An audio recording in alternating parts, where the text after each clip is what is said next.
இன்றைய உணவு இன்றைய உணவு இன்றைய உணவு.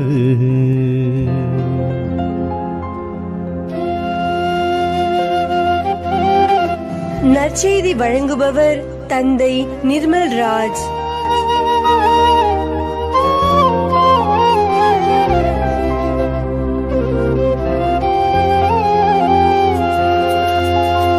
இயேசுவில் பிரியமுள்ள சகோதர சகோதரிகளே, உங்கள் அனைவருக்கும் வாழ்த்துக்களையும் ஜெபங்களையும் அன்போடு உரித்தாக்கிக் கொள்கின்றேன். இன்றைக்கு லூக்கா நற்செய்தி 5ஆம் அதிகாரம் 27 32 வரை உள்ள இறை வார்த்தைகள் நம்முடைய சிந்தனைக்கு தரப்பட்டிருக்கிறது. அன்பானவர்களை, தவக்காலத்தில் இருக்கிற நாம் மனமாற்றத்தை குறித்து சிந்தித்துக் கொண்டிருக்கிறோம். பாவியாகிய ஒருவன் மனம் மாறினால் விண்ணகத்தில் பெரிய மகிழ்ச்சி உண்டாகும் என்கிற செய்தியை ஆண்டவர் குறிப்பிடுகிறார். இன்றைய நற்செய்தி வாசகத்தில் மத்தேயு என்று அழைக்கப்படுகிற லேவியை ஆண்டவர் அழைக்கின்றார். சுங்கசாவடியிலே அமர்ந்து பணியை செய்து கொண்டிருக்கிற அவர், பாவியாகிய இருந்த அவர் ஆண்டவரால் அழைக்கப்படுகிறார். என்னை பின்பற்றி வா என்று ஆண்டவர் அழைத்த உடனே அவர் அனைத்தையும் விட்டுவிட்டு இயேசுவை பின்பற்றி சென்றார். ஆண்டவருடைய வார்த்தைக்கு, குரலுக்கு எவ்வளவு வல்லமை பாருங்கள்.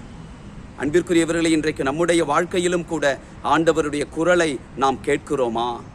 மனம் மாறுவதற்கான அவருடைய அபய குரல் நம்முடைய காதுகளில் ஒலித்து கொண்டிருக்கிறதா என்பதை நாம் யோசித்து பார்ப்போம்.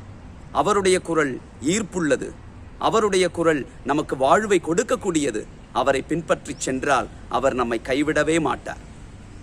இயேசுவின் குரலை கேட்டு பின்பற்றின லேவி இப்பொழுது தன்னுடைய வீட்டிலே ஒரு பெரிய விருந்து படைக்கிறார்.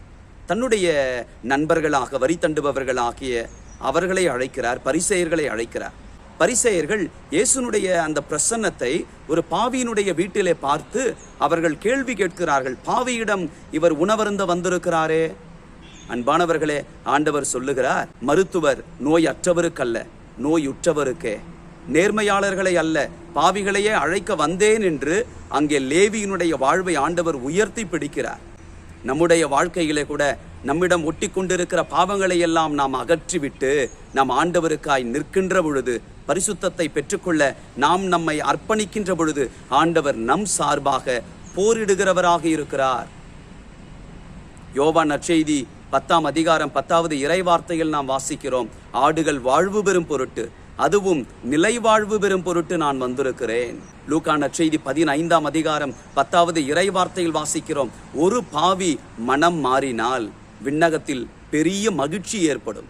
ஆண்டவரை மகிழ்ச்சிப்படுத்தக்கூடிய ஒரு காரியம் நான் மனம் மாறுவதன் வழியாகவும் அமைகிறது. நம்மிடம் உள்ள பாவத்தை அகற்றி மத்தேயுவை போல இயேசுவின் வார்த்தைகளை கேட்டு விண்ணகத்தில் ஆண்டவருக்கு பெரிய மகிழ்ச்சியை ஏற்படுத்த நாம் முயற்சி செய்வோமா? எங்கள் அன்பின் ஆண்டவரே, பாவிகளாகிய எங்களுடைய வாழ்க்கையில நீர் இணைந்திருக்கிறீர்.